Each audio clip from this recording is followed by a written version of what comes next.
Anywhere there is excellence, you will find monk mode. Yo, what's going on, dude? So I'm gonna be talking about monk mode today. I'm gonna present the most extreme monk mode protocol in the entire world ever in this video. So if you actually follow the steps that I lay out step by step in this video, you're gonna make huge progress towards your goal, but that's only if you're willing to sacrifice, and that's what this protocol is about. We're gonna be cutting out an aspect of ourselves that is not serving us in the attainment of our goals. Don't worry, I'm gonna show you how to ease into the most important parts of this protocol, and I'm also gonna talk about energy management, because burnout is a very likely scenario if you follow any of these other monk mode protocols where they just tell you to go balls to the wall. And I've used this protocol to learn the software development and marketing skills that have allowed me to build products that are income generating, that have allowed me to travel the world and live in 5 different countries, and it's helped me achieve things in my meditation practice that I never had any idea was remotely possible. 99% of the people watching this video are not going to put this protocol into practice. And that's fair enough, right? This is not for everyone. But if you want to be a hard motherfucking savage, do everything in this. But if you don't, if you just want to take 1 or 2 points from this video, that's also good. And regardless of what camp you're in,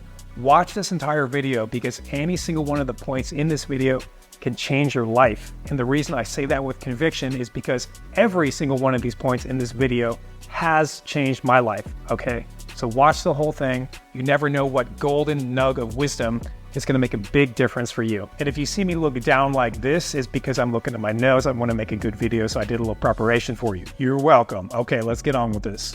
So what is the definition of monk mode? In a word, monk mode is focus. Monk mode is basically defining your goal. That's goal singular. We're going to talk about that. Number 2, it is defining your sacrifices. Now, this is so key. If you're defining your goal, you have to define what you're willing to sacrifice to achieve it. The third part of monk mode is defining a time frame for it, because you're probably not going to sacrifice your entire life towards a single endeavor while eschewing every other aspect of your life. Different people are talking about different monk mode protocols. Some of them range from pretty basic. This one is going to be more comprehensive. It's going to be really a step-by-step framework for you to follow. But again, feel free to take what works for you and discard the rest. Hey, what are the benefits of monk mode? Well, at this point, I've kind of already talked about them, but I just want to go a little bit more in depth, okay? So during monk mode, you should expect to make 5 to 10 times the amount of progress that you normally would. Imagine in your day-to-day life how many things are taking you away from singular focus on your goal. Are you engaging in certain vices like drinking or whatever that's going to take you away from it? How consistent is your schedule? Are you getting up early? So when you take all of these things into consideration, you can see that, yeah, it's actually fairly realistic to accomplish whatever goal that you've set out to do in 5 to 10 times, maybe even faster. Also, monk mode allows you to punch above your weight in general. So there's some goals that you simply would not be able to accomplish in any amount of time in your normal life, just because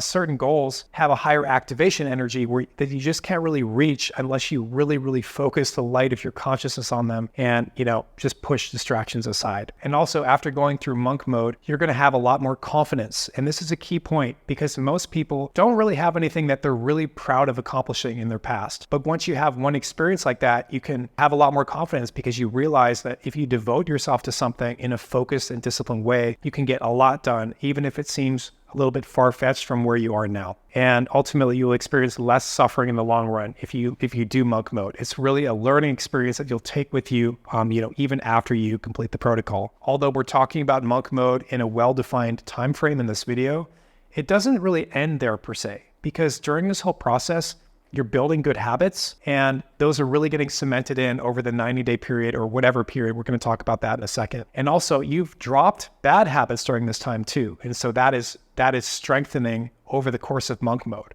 So when your monk mode period ends, you don't just drop those good habits and resume your bad habits, most likely, because you've developed some momentum with it. So there's kind of this lasting benefit from monk mode as well. And of course, it makes you a harder person. If you're looking for discipline and consistency in your life, this is a great thing to do. Even goal aside, because all of the protocols, all of the consistency we're going to build into this will just make you a more effective person at doing whatever. This is not new at all. This is like the oldest thing in the world. In fact, anywhere there is excellence, you will find monk mode. Really, look at the military, boot camps and so forth. Look at professional sports, and look at straight up monasteries as well. There's a reason we call it monk mode. These systems work and they're tried and true. And also look at any startup founding. The initial stages of that startup were very likely a monk mode type thing. Tremendous focus was put on that singular goal and sacrifices were made. And I've got news for you. You are a startup, okay? So you can do the same thing for your life. If you look at any successful person, basically any person who's accomplished something really outsized in their life, that is most likely a product of monk mode. In fact, I would challenge you to find an exception to this rule, right? Just a few random people here. I don't necessarily like idolize these people, but just some random examples here. Like Warren Buffett, this famous investor, his life basically is monk mode. He reads like the entire day. He leads a very modest existence. He's not some party animal buying yachts and whatnot. He lives in a normal house. Obama, right? He had his party years in high school. And then after that, his college and grad school, he lived sort of a monastic existence. I think he owned one fork, like one set of clothes for a while. I don't remember the specifics. And Bill Gates, and you might say, oh, World Economic Forum, like whatever, the freaking I should bleep that word out.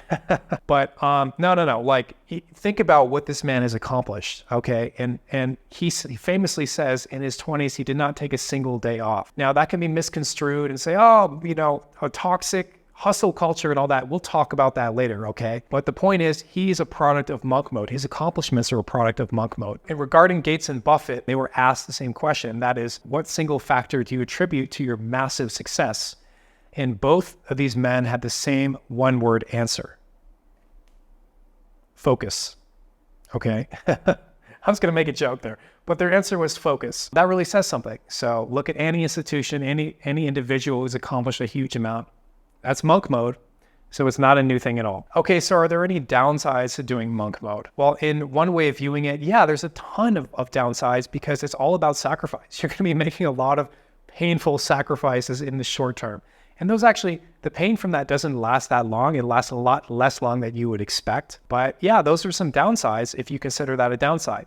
Now, I would say that it's actually not a downside. The way that I frame it is you are choosing the pain you experience in life. And most people don't have that luxury, right? Most people, if you live a diffuse, mediocre existence and you're not making these sacrifices up front, then guess what? The pain is going to come in unpredictable ways later because you've created sort of this milieu of chaos from which, your health is going to be impacted, your finances, your relationships, your just overall happiness is going to be impacted in unpredictable ways because you didn't make the sacrifice up front. So what we're doing here is we're defining the sacrifices we want to make. We're defining the pain that we want to experience, and we're willingly taking it on now so that we don't take it on later, or that we're less likely to take it on later. Now, that said, there are some negative emotions, some significant negative emotions to contend with, right? Because it's not easy giving these things up, especially if you're not already on like the no-fap train, and we're going to talk about that. If you're drinking on the reg or smoking or whatever, it's like it's a freaking big hit up front, okay? So there's some negative emotions for sure. One of the downsides that I have experienced is loneliness. Because one aspect of this is, it's cutting down on some of the time you'd spend with friends and doing fun stuff. We're going to talk about this more. It is actually important to get some social time because, social life, it's an essential part of being human. So you don't want to go nuts. You don't want to totally have your social skills atrophy over this period. It's going to make you more creative and more just energetic and just help you manage your energy and not burn out if you do have social contact during this. So we're going to talk about that. But that is kind of a risk. And so that's one thing we're going to be keeping a peeper on as we get further into monk mode is how much social time you need. And this does vary from person to person. All right, so we're about to hop into the protocol itself now. You're really going to appreciate these points in this video. Even if you take a few, it's going to be great. Let's get into it. What's the first aspect of monk mode? Well, it is setting a goal. And notice I did not say goals, okay? And the reason we're not focusing on multiple goals during monk mode is because the more things you focus on, the less attention you're going to give to any given one, and the less likely you're going to be to achieve anything. And if you focus on one goal, you're going to be way more likely to achieve it. And imagine it like you're shining sunlight at something. If you really want to light the world ablaze, so to speak, and you really want to focus as much as possible, you can set something on fire with, using the sunlight and a magnifying glass. But if you focus it too broadly, you're not going to be able to really have an impact on anything. It'll just warm up this area a little bit, and then you move it over here, and it's not going to catch on fire. You want it to really catch on fire, okay? That's why we're focusing on one goal. And you don't want to just set a goal randomly, like, I want to make a bunch of money. You actually want to set what's called a SMART goal. You've probably heard this before, but SMART stands for specific, measurable, attainable, relevant, and time-bound. Now, let's run through these real quick. So specificity is very important. You want to make a bunch of money, you got to actually put a figure on that. It has to be measurable, right? And it has to also be attainable. So one temptation, especially if you're a younger guy and you're pretty ambitious or whatever, is to say, hey, I want to make like $100,000 a month by the end of this period, you got to really ask yourself how likely that is. So I would say if you don't have a lot of these things that you're proud of achieving in the past, set an attainable goal. The time bound is also very, very key. So you want it to be a SMART goal, but also you want it to be action-based as well, especially if you don't have a long track record of accomplishing goals. You want to focus on something that's within your control. So rather than say, I want to make $1 million or whatever it is, you would say, I want to release this product by this particular date. Because building that product or creating that content or taking that whatever that action is something within your control. And the next aspect here is to write it down. Okay, I know this sounds kind of lame too, but it's actually very important. I actually have my goal right here under my computer. I see it all the time. It's just a good way to really cement it down, because if it's just in your mind, we're so distracted in this day and age. It's nothing personal. It's for one moment you're on this fixation, the next moment you say, oh, maybe it's not really worth it. You're on to something else. So write it down. We can course adjust, and we'll talk about that too. But for now, write that thing down, put it somewhere you're going to see it every single day, okay? So the next point is figuring out your whys, okay? Why do you want to achieve this? And I resisted this for a long time, but when I actually started doing it, and not just writing it down, but also reviewing this every single day, and we'll talk about that too, it's part of this protocol, it really helped me stay on track, because it just keeps it top of mind. It keeps you motivated to do it. But there's a few things we should talk about on how to kind of define what your whys are, because there's a few kinds of whys you might have. If you really consider why you want that goal, generally it falls into two categories. Either it's the kind of thing that you're happy telling other people, like, oh, I want to save the whales for the greater good. That's all well and good. Yes, you genuinely do have those, or you should, right? But you also have your base level desires, right? Or I want to go make it rain, or I want to have a big ass yacht, or I want to basically show everyone who doubted me that they can go themselves. Write all that down, because at any given point during your day, when you're feeling unmotivated, it might take different things to stimulate you. And so to be reminded of all these particular whys and why you're doing it is important. So write them all down. Don't be ashamed of them.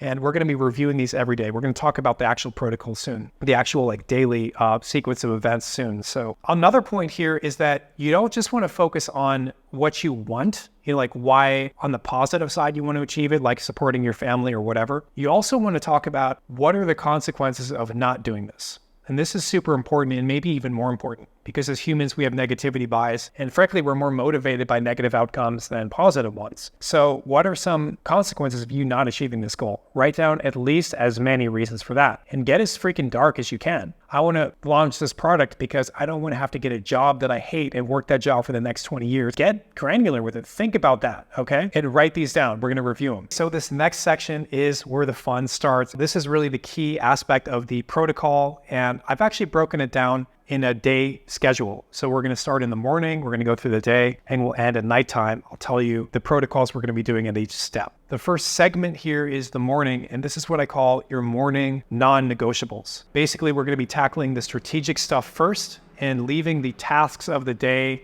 for later, because we really want to invest in ourselves first. So what is the first thing you're going to be doing when you wake up? Well, you're going to be waking up. Okay, let's start there.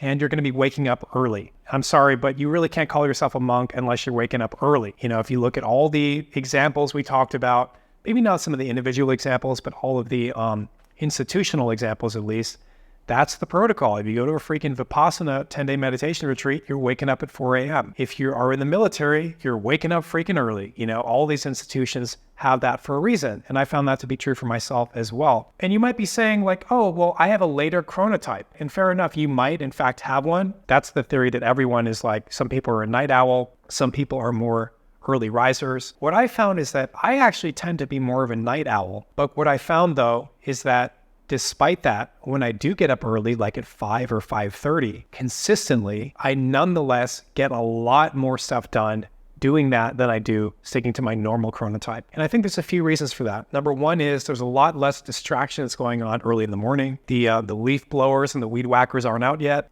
People aren't awake yet. People aren't messaging you, and we'll talk about that soon too. But I've been my most productive for years-long stretches when I've been doing that, despite probably having a later chronotype. So wake up early. And a related point here is waking up consistently at the same time every day. It'll help your sleep, and that's very important if you want to be consistently productive. One thing I've started doing is actually writing down the exact time I get out of bed. It kind of gamifies your life because you kind of want to beat your time from the previous day, or at least, get consistent with it. You don't want to be much later than it. And the next point is going to be very familiar to you if you watch the Huberman Lab podcast. And that is, when you wake up, if the sun is out, get outside and get some morning light. It's very important to get the low angle light, so to speak, because that signals your melatonin secretion to start in the evening at the appropriate time.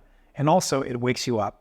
So get outside, look in the direction of the sun, not directly at the sun. I actually made a whole other video on other ways you can use light exposure for more energy, not just in the morning, but throughout the day and even in the evening. So watch that video if you're interested. But for now, at this point in the protocol, get the morning light. And by the way, the sun might not be out. So what do? You can just wait for the sun to come out when it comes out naturally and then get it. But I would say turn on regular, normal artificial lights inside. Next point here is hydration. So before I get my morning sun, I'll grab my mug here, put a little salt and potassium in it. I'll drink that, my slightly salty water, and then I'll have another glass of just normal water. And this is very important to kind of kickstart your brain, because your brain needs to be well hydrated, of course. Even 1% to 2% dehydration will make you think less well. You won't even be thirsty at that point. It's super critical. And also the salt and potassium will help you get there, but also the salt and potassium themselves will help your neurons fire better. As someone who doesn't drink caffeine, and we'll talk about that in a second too, it really helps just kind of kickstart my day. The next thing you're going to want to do is to meditate. And just a real quick primer. So you're going to sit there, close your eyes, put your awareness on the sensations of your breath. It can be helpful to focus on a very narrow space just around your nose. Feel the air going in and out. This is really the key insight about meditation. When you inevitably lose attention and you start thinking about something, just steer your awareness back to your breath. That's really the whole point.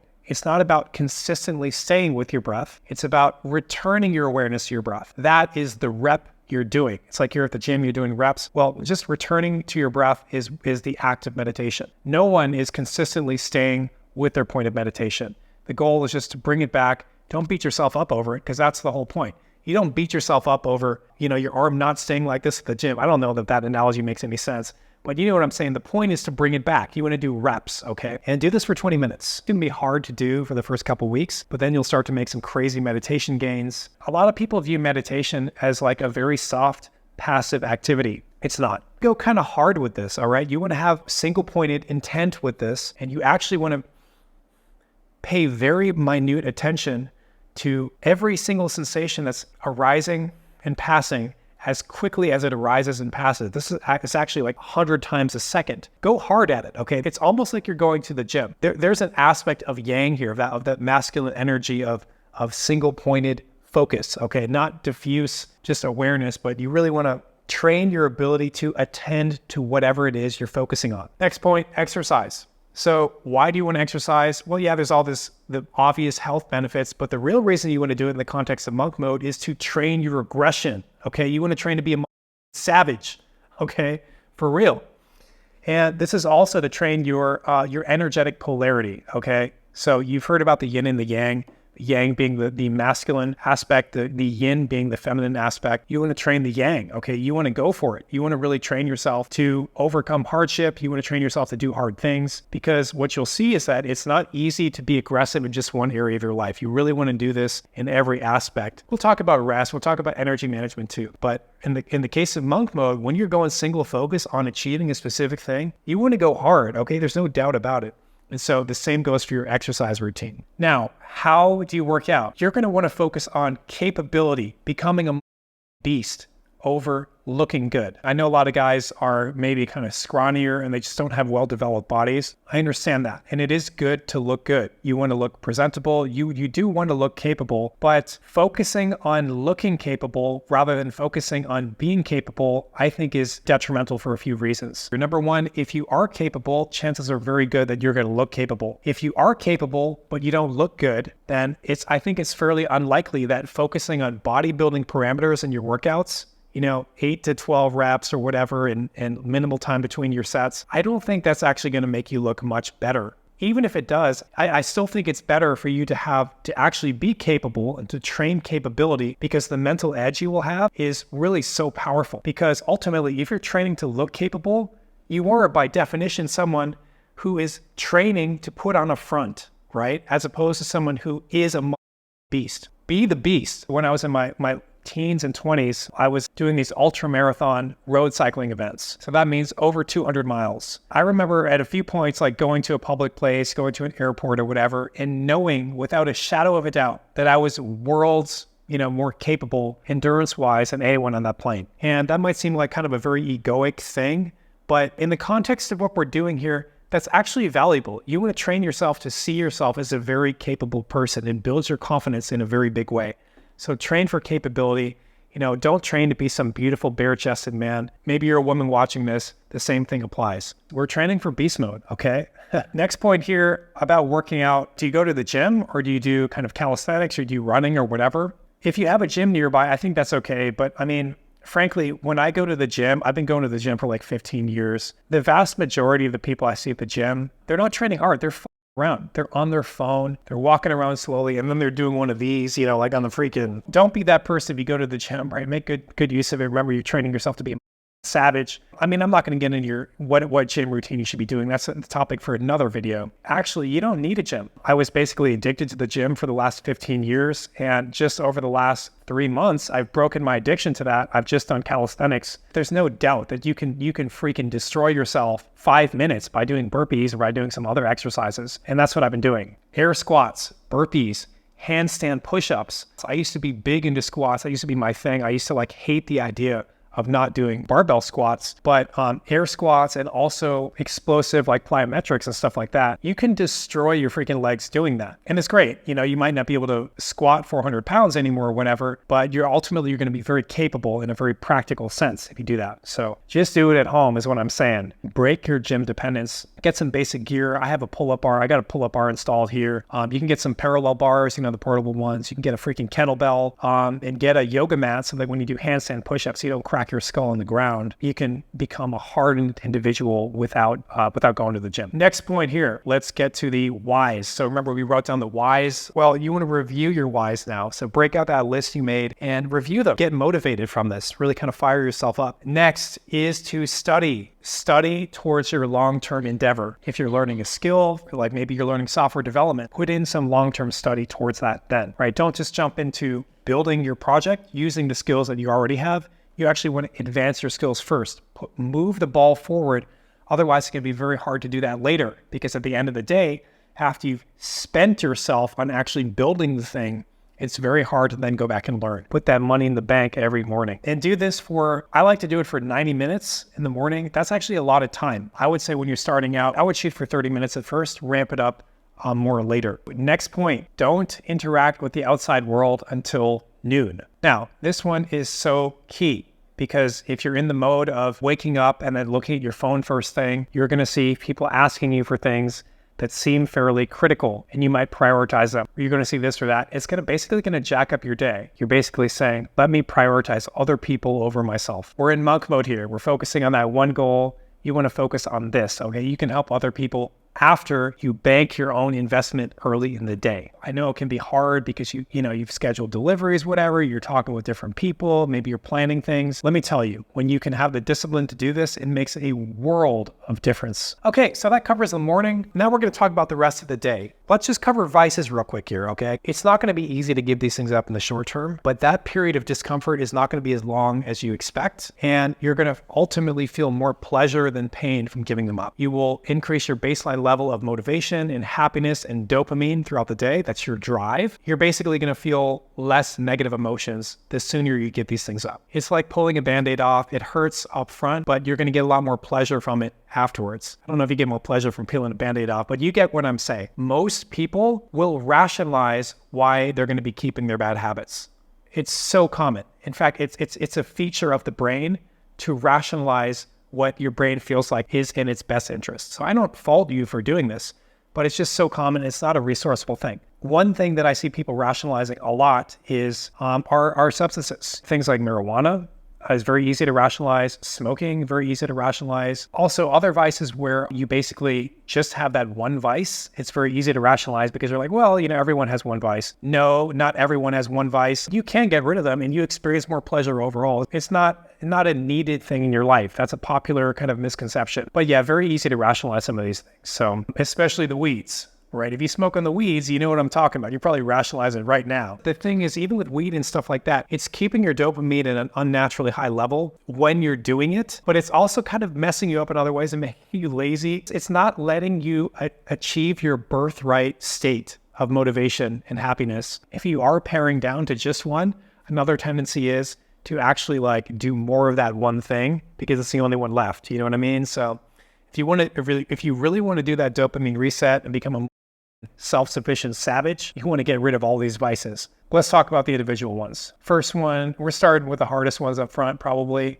First one is be off, right? Watching that, but all over yourself, it's got to stop, okay? Sorry, but it's not helping you. I made a whole video on it that goes way deeper into dopamine management that I'm going to get into in this video, so go watch that one. I'll link to it at the end, but keep watching this one now. Next point is the booze. Okay, I don't need to say that it's not helping you. Even a glass of red wine is not helping you. Okay, it's not helping you sleep. You might feel like it's helping you chill out. There's other ways to do that. We're going to talk about that as we talk more about energy management. So booze, cut it out, not a drop. Nicotine and vaping, another very easy one to rationalize because it helps me work. It helps me focus. Well, yeah, no shit. I mean, it's giving you more dopamine in the moment. It's compromising your long-term ability to have drive and to be happy and to achieve your goals. And it's also a health risk, obviously. Drugs, I already talked about weed. I would think that's the big one. Maybe you're on Adderall or something like that and you're not totally ADD. The sooner you get rid of that one, the better. There's a lot to say on this. I'll make another video, but basically you are showing yourself that you're incapable without a certain substance. And everything that you learn on Adderall, you're going to have to learn again without it. You're going to have to learn basically how to live again after you get off of that substance. And hard drugs, that goes without saying. Next one, Instagram, TikTok, Facebook, YouTube, especially the reels, right? If you want to watch good long-form content like this, but get rid of all that stuff, okay? Seriously. It's toxic. Get rid of it. Take out your phone now, delete those apps. They're not serving you. If you're scrolling Instagram, you're not a monk. What can I say, right? Okay, so the next topic here is food. Gonna step on a few toes here as well, okay? You want to be eating almost the same thing every day. That is, if you're eating a healthy diet. If you're eating an unhealthy diet, you're not going to be able to do that. You're going to get bored of the food because your body's telling you, dude, you're not getting the right nutrients. But if you're eating the right thing, your body's going to be totally okay. You're not going to have any cravings at all by eating the same thing every day. And that's what I do. I eat the same freaking thing every single day, and I've done that for years. The point is to have a consistent, healthy diet. There's not much variation. You don't have to put a lot of thought into it. You streamline your cooking procedure, or you have someone cook it for you, or you order it from the same restaurant. You know what you're going to eat. This is not the time for gustatory oral pleasures. If you have some weird oral fixation, you need to be stimulated. You can't call yourself a monk, okay? This is called monk mode. The point is not the food. The point is freaking performance, okay? So we're eating to win. So for the vast majority of people, if you're eating a low carb diet, which is another suggestion, because if you have a lot of carbs early in the day, it's probably going to slow you down. So at least in the earlier part of the day, I suggest you have a very low carb diet, maybe a no carb diet, because you will become fat adapted that way. And then in the first part of your day, when you're not eating during that fasted period, you're going to get your best work done because you're burning your body's own fat reserves. It's going to be a very clean source of constant energy. So I have 1 to 2 meals per day. Recently, it's been almost always 2 meals per day because sitting down and having a kilo of beef and avocados and eggs to get all those calories that I need, given the amount of physical work I'm doing, is a freaking lot for one meal, okay? Yeah, I'll have my first meal generally around, 12:30 to 1:30. And then I'll have my next meal around, ideally before 7 o'clock. Ideally at 6 o'clock, I'll have that because you want to have a good buffer before you go to bed so that you sleep better. As far as what to eat, you want to be eating in an ancestrally consistent way. You want to do your research on this, really go deep into this because it can really affect the way that you feel. It can affect your mental energy way beyond the scope of this video. I'm going to make other videos about what specifically to eat for energy. Regarding fasting, I will fast usually about 1 day a week, but I don't think it's necessary to do, but it can be part of your stack if you want. I know this is a long video. You're doing great. We're almost there. Next section is how do you actually sit down to work? Now, you might have heard of this concept called deep deep work, which is where you basically put all the distractions aside. So you got your computer there, you do not have your phone next to you, you don't have your phone anywhere in view, and you have it off in another room somewhere, or at least behind you and face down or in some position so it gives you 0 notifications. This is key. It's also very useful to define a set amount of time during which you're going to work and to define a specific goal for that session so that you have single-minded focus on that. And there's certain apps you can get that will block websites or whatever for a period of time.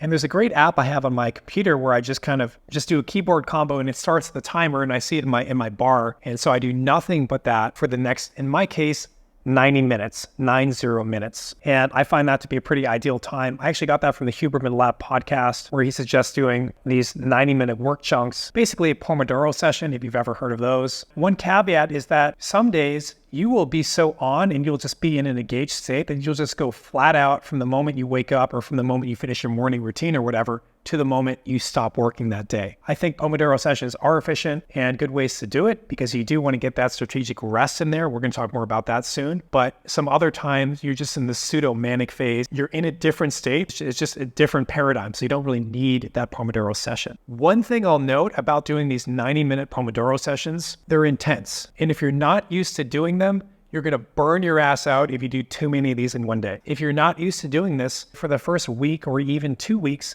just aim for a single 90-minute session. When you reach this point, you've already done your entire morning routine, including study and so forth, and you'll still be doing more work afterwards, but just not in such an intense way. Because when you really do this deep work, it's not like you're just removing distractions and doing that. You're also going hard into it. When you do it, you want to be in a mental frame of mind of, I am going to attack, I am going to kill this task right now. I used to call this being on tilt, but I like to think of tilting forward basically. So if you're on tilt, so to speak, you have kind of this momentum where you're just attacking that problem.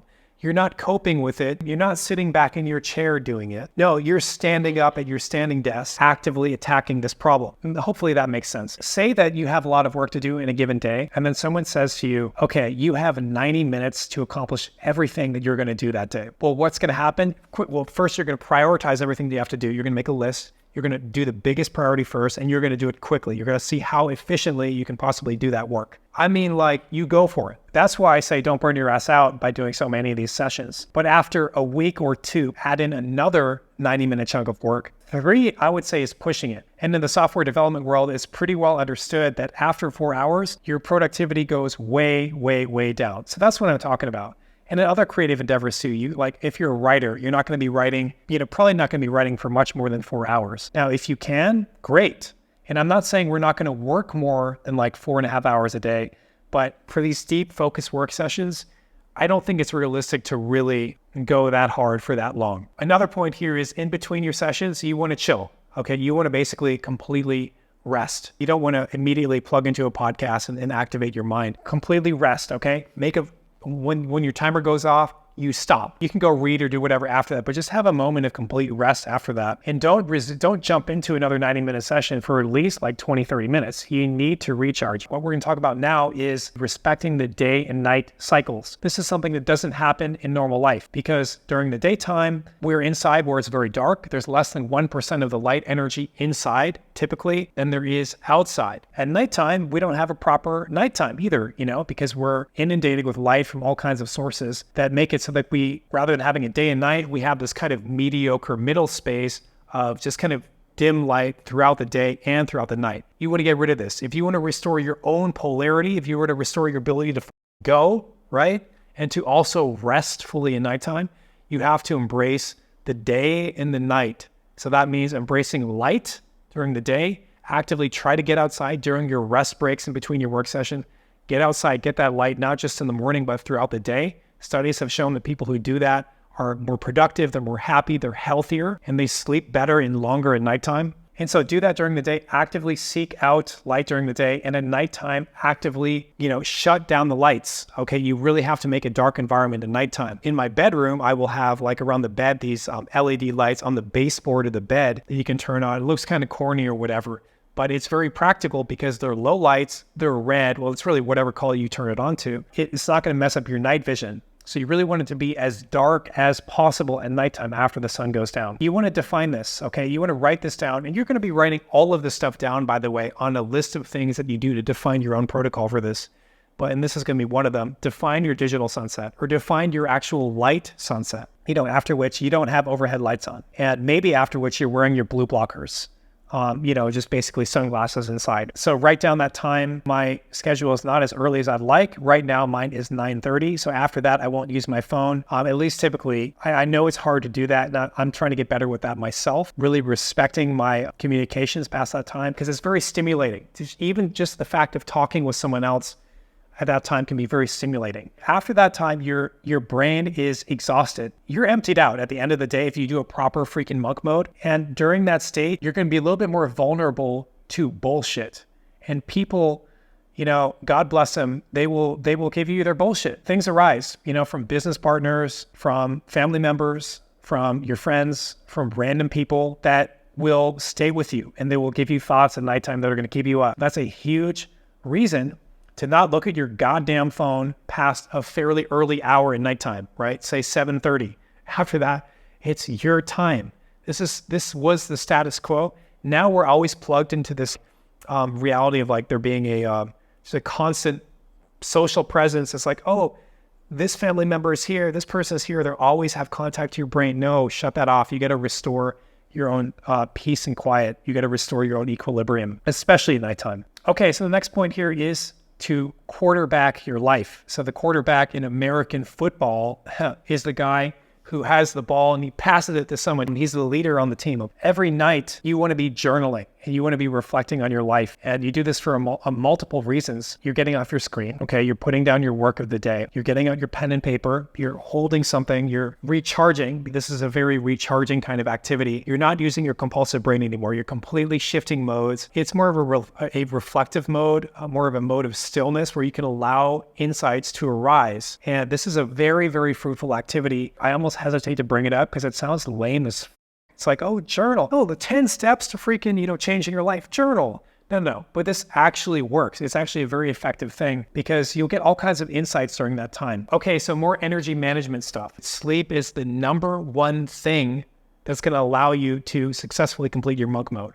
So you really want to put this at the number one spot of your priorities list. Even if it means getting a little bit less work done on a given day, you should really, really prioritize your sleep and everything that will help you sleep better. And another thing that's going to help you sleep that I forgot to mention earlier is something called yoga nidra. So you want to do this in the afternoon after one or maybe after two of your focused work sessions. And basically yoga nidra is a meditation script that you're going to listen to when you're lying down on your bed, and it will run you through a body scan with your eyes closed, and it's very relaxing. You might actually doze off or enter a liminal state during this. And it's a pretty key thing for managing your energy, because it will restore your dopamine levels afterwards. And also it will help you enter that restful state more readily at any other time that you're trying to enter a restful state, namely will be at night when you're trying to go to sleep. So it's restoring your dopamine, your drive, your happiness, and also it's helping you cover better at other points as well. But yeah, sleep is super key. You got to stop at nighttime. Already talked about that. Substances. One thing I haven't talked about is caffeine.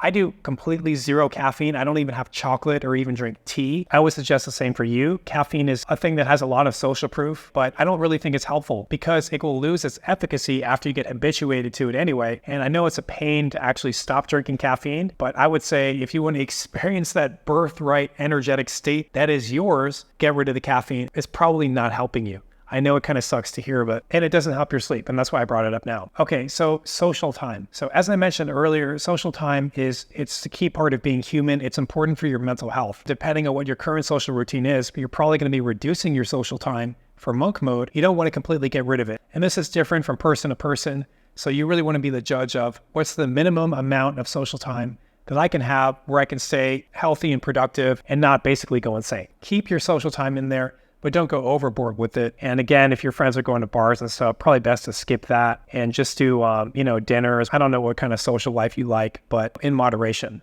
Okay, so when do you want to take days off? So if you're feeling burnt out, if you feel tired, if you don't feel like doing it that particular day, push through it on that day. And then if you're still feeling terrible the next day, then take that next day off or have a lighter day. Still do the morning non-negotiables, still wake up on time, etc. But the key point here is that if you're maybe not the most disciplined right now, probably taking the easier path is what you're already used to. And the point of monk mode is to harden up. And so I would additionally say, when you do stick with it and you do go hard on that day, tell yourself that you're liking the process, because it's challenging, it's hard, you have negative emotions.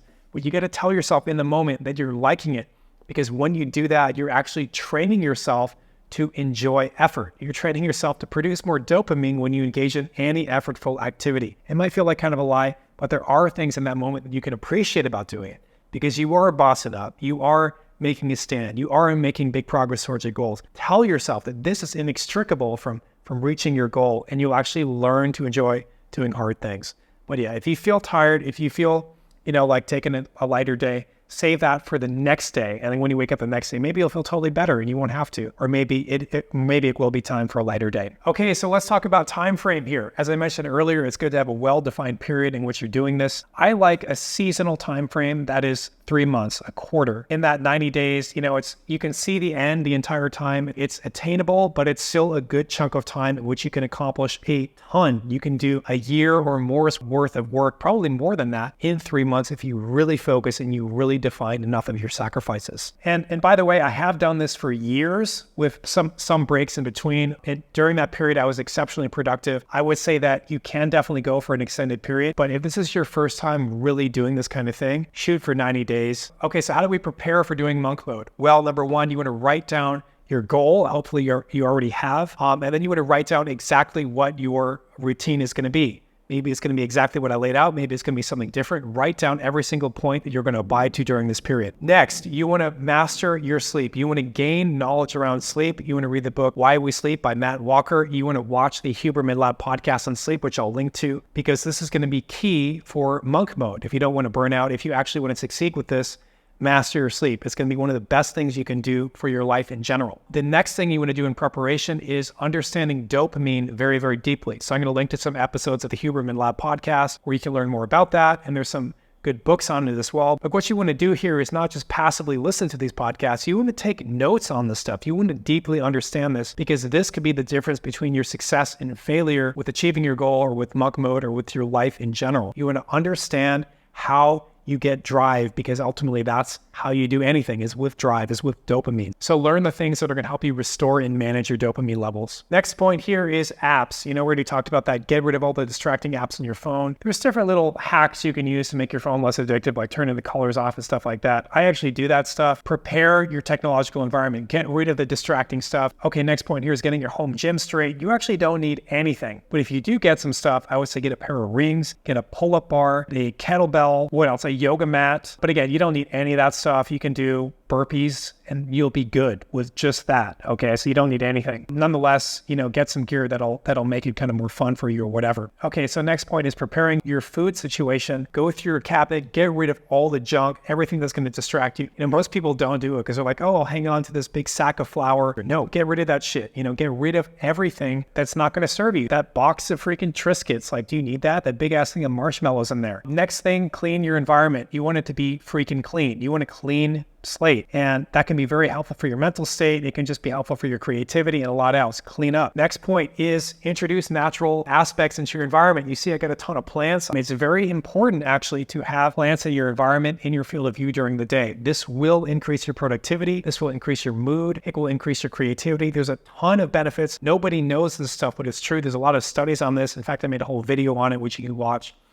But bring plants into your environment. This is part of energy management as well. Flowers are great as well. Okay, so telling other people about monk mode. This is an important point because you don't want to just disappear. You want to give some people an idea. It's not personal. It's not them, but it's just that you're focusing on some goals during this period. So you might not be as responsive. And there's different ways to do this. You might make a post on Instagram where you just inform people in general about it, or you can tell your friends individually. There's a chance you're going to get some pushback from your friends who basically are going to think that, like, oh, so you think you're better than me now or whatever. That's one of the struggles of doing monk mode. Potentially, it's not always a big deal. Like, my friends are cool with it, but it can be an issue. You might have to let go of some peeps. So as you start monk mode, you might find that you've bitten off a little bit too much to chew, and you might have to readjust some things. That's okay. You know, especially if you take on everything and you're just going 0 to 60, you might have to do that. It's better to change your commitment than to just scrap the whole thing. And that goes for your goal as well. As you progress, you might find that you want to refine your goal, or you might find that that goal doesn't really speak to you anymore. It's okay to refine your goal as well. Ideally, you don't want to do that too much. Ideally, you stick with it, but again, it's better to change it than to just throw the baby out with the bathwater, so to speak. So I'm going to leave you with a spiritual perspective on monk mode. So you've heard of the yin and yang, right? This is the masculine and feminine polarities, light and dark, energetic and kind of like resting or focused and diffuse, etc., etc. Basically, when you're doing something like monk mode, where you're very, very focused and you're trying to hit this target of a particular goal and you're making these sacrifices, this is a very yang, masculine essence type thing. That's really the muscle you're working is orienting yourself with this polarity. This is a very valuable thing in our society because we are a depolarized society. There are certain influences that urge you to polarize, men and women alike, and not necessarily men to one side, women to another. There's different times to use these polarities, regardless of your gender, at different periods of your life. So in times you want to embrace, if you're a masculine man, you want to embrace the yin polarity as well, to rest and recover, for instance, and for other aspects of your creative life, say. That's why the yin and the yang, it's not just black and white. There's a dot of the opposite color in each. So it's something to be played with, to be used as a tool. So it's not necessarily that you want to go hard all the time, although that is the primary thing we're focusing in on during monk mode. But as you also heard, we talk a lot about energy management as well, with the yoga nidra, with prioritizing your sleep, with aspects of nature, your environment, very yin. It's a balance. But during monk mode, your main focus is going to be orienting yourself with that yang polarity, because that's really the thing that's most lacking in society today, especially for anyone who's ambitious. If you have certain goals that you just aren't achieving, probably going to be helped by that. Have you ever come to a fork in the road where you have a choice to do something in kind of a softer way or in kind of a harder way? Choose the harder road. And again, remember, when you're doing that, tell yourself you're liking it. Try to enjoy the challenge as much as possible, because that will actually train you to enjoy effort. Let me tell you, when you get into this state of engagement where you're just proactively doing hard things, I said this in other videos too, but you become like a flywheel. You build this momentum where it just becomes a lot easier to do harder things. And you do, in fact, enjoy them. So it's night and day difference. So really tell yourself, take the hard road and tell yourself you're enjoying it. It's an exercise. You're building that muscle. Your consciousness, the fact that you're aware, the fact that your lights are on right now, this is like the foundational spiritual unit, right? Like your consciousness. And what you direct your consciousness at, how you steer your awareness, this is the main skill that we're developing during monk mode. Imagine it like you're kind of like the sun and you're directing your light at things. If you're able to actually focus your light on something, it's untold what can result from that. And you've seen examples of this in popular culture, people achieving extraordinary things through simple focus. With focus, you can do anything. You can set the world ablaze in a positive way, okay? This whole process is about focus. It's about focusing that most godly thing that you have, which is your consciousness. It's such a foundational thing, this whole monk mode thing. It has a silly name, right? But what we're talking about is really something very, very, very profound, and is really one of the core achievements that you can do in life, is to learn to direct your God-given awareness. Best of luck with this whole monk mode endeavor. Yeah, it's about your goal, but also it's about the discipline. It's about the consistency. It's about these lessons that you'll learn, about the confidence you'll build, in your fitness, in your health. We're defining one goal, but really you're going to achieve so much more than that if you stick to this protocol